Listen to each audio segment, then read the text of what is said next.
स्वामीजी मंचासीन विशिष्ट अतिथिवृंद और उपस्थित सुधीमंडल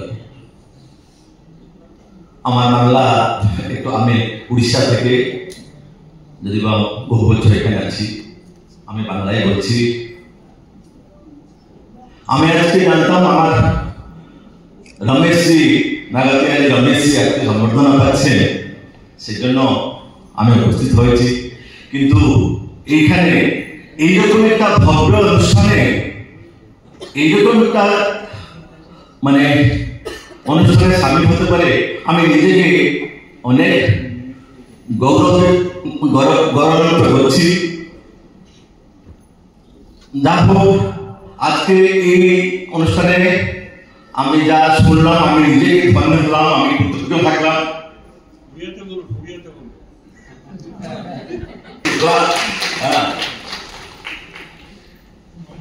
ମୁଁ ସୁଭିଏ ଦେଶରେ ଚାକିରି କରୁଥିଲି 1990 ମସିହାରେ ଆମ ଅଫିସ ବନ୍ଦ ହେଇଯାଇଛି। ୟୁଏସଏସଆର ଇନଫର୍ମେସନରେ ମୁଁ ଥିଲି, ଟ୍ରାନ୍ସଲେଟର ଥିଲି, ଯେହେତୁ ମୋତେ ସେଥିପାଇଁ ଅନୁବାଦ କରାଯାଉଛି। 16 ଜଣ ଆମେ ଥିଲୁ ଆମ ଡିପାର୍ଟମେଣ୍ଟରେ, ସମସ୍ତେ କଲିକତା ଛାଡ଼ି ଓଡ଼ିଶା ଚାଲିଗଲେ। ମୁଁ ଏକା ରହିଗଲି ବଙ୍ଗଳାରେ।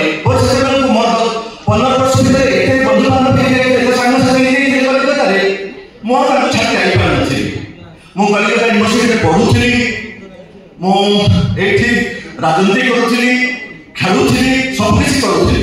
ତାପରେ ଆଜି ପର୍ଯ୍ୟନ୍ତ ମୁଁ ରହିଯାଇଛି ଏଇଠି। ମୁଁ ବହୁତ ବିଶିଷ୍ଟ ବ୍ୟକ୍ତିଙ୍କୁ ସାନ୍ନିଧ୍ୟ ପାଇଛି କଲିକତାରେ। ଆଜି ଏଠି କହୁଛନ୍ତି ଅନେକ ଅନେକ ଗୋଟେ ଶୂନ୍ୟତା ଫିଲ୍ କରୁଛନ୍ତି, ଭ୍ୟାକୁମ ଅନୁଭବ କରୁଛନ୍ତି। ମୁଁ ବି କରୁଛି। କିନ୍ତୁ ଯୋଉମାନେ ଏଠି ଜନ୍ମ ଦୁଇଟି ଦେଖନ୍ତୁ, ଜାତୀୟ ସଙ୍ଗୀତ ବନ୍ଦେ ମାତରମ୍ ସେଟା ସାରା ବିଶ୍ୱରେ ସାରା ଭାରତରେ ପ୍ରଚାରିତ ହେଉଛି। କିନ୍ତୁ ତା ମୂଳରେ ଏଇ ମାଟିରେ ଜନ୍ମ ହେଇଥିବା ସେଇ ବରେଣ୍ୟ ପୁତ୍ର ସେଇ ବରପୁତ୍ର ମାନେ ତାକୁ ତିଆରି କରିଥିଲେ।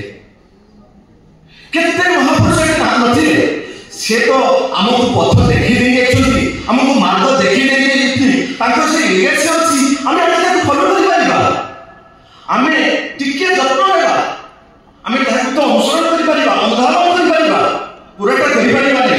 ଟିକେ ଟିକେ କଲେ ଆମେ ନିଶ୍ଚିତ ଶୁଦ୍ଧ ହେବୁ, ଆମେ ନିଶ୍ଚିତ ପବିତ୍ର ହେବୁ, ଅନ୍ୟମାନଙ୍କୁ ଆଲୋକିତ କରିପାରିବୁ, ଅନ୍ୟମାନଙ୍କ ଚରପତାକୁ ସୁରକ୍ଷିତ କରିପାରିବୁ।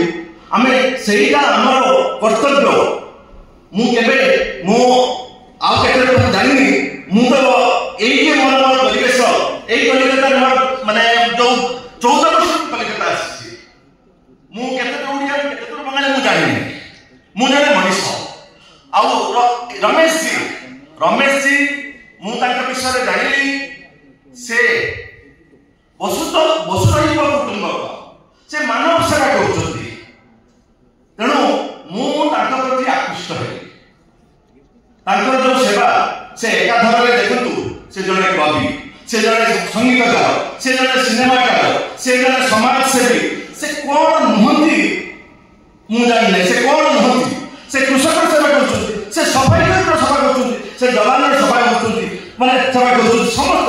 ସେ ସାରା ଦେଶ ସାରା ମାନେ ବିଶ୍ୱରେ ପ୍ରାୟ 70ଟା ଦେଶ ସେ ବୁଲୁଛନ୍ତି, 22 ନା 23ଟି ଜାତୀୟ ପୁରସ୍କାର ପାଇଛନ୍ତି। ତେଣୁ ତାଙ୍କରି ଆକର୍ଷଣରେ ମୁଁ ଆକୃଷ୍ଟ। ଆସନ୍ତୁ ସମସ୍ତେ, ସେ କହନ୍ତି ସମସ୍ତେ ଏକାଠି ଆସନ୍ତୁ, ସମସ୍ତେ ଏକାଠି ବଞ୍ଚନ୍ତୁ, ସମସ୍ତେ ଏକାଠି ସାଇନ୍ କରନ୍ତୁ। ସେଇଠି ବସୁଧୈବ କୁଟୁମ୍ବକମ୍ ଗୋଟିଏ ପରିବାର, ଆମେ ସମସ୍ତେ ଏକା। ଆମେ ଗୋଟିଏ ପରିବାର ଯଦି ଭାବନ୍ତେ, କଣ ନ ହୁଅନ୍ତା ପୃଥିବୀ, କଣ ନ ହୁଅନ୍ତା ଏ ବିଶ୍ୱ, କଣ ନ ହୁଅନ୍ତା ଏ ମ୍ୟାନକାଇଣ୍ଡ, କଣ ନ ହୁଅନ୍ତା ମାନବ ସେବା, ମାଧବ ସେବା। ଏଥିରେ ଅସୁବିଧା କୋଉଠି? ଧନ୍ୟବାଦ। ବନ୍ଦେ ମାତରମ୍।